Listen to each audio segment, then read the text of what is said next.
કરતા હશે કે વૃત્રાસુરે 100 વર્ષ તપ કર્યું.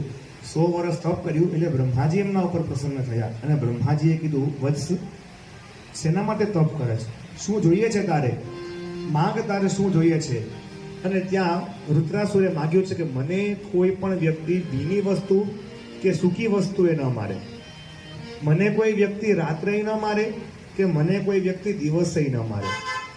આવું વરદાન માગ્યું. બ્રહ્માજીએ કીધું, કોઈ વાંધો નહીં, તથાસ્તુ, ભગવાન તને એ બધી વસ્તુ આપે જે તારે જોઈએ છે. આવું વરદાન મળ્યું એટલે વૃત્રાસુર વધારે પાવરફુલ થઈ ગયો. આવું વરદાન તમને અને મને મળે તો શું માગીએ? મને ન કહેતા, મનમાં જ રાખજો. ભગવાન તમને આવીને કહે કે બેટા માંગ. આ સ્વરૂપો એટલા માટે બનાવવામાં આવ્યા છે કે આપણે એ સ્વરૂપના દર્શન કરી શકીએ. સતત 3-4 કલાક સાંભળીને આપણી આંખો ઘેરાવા માંડે.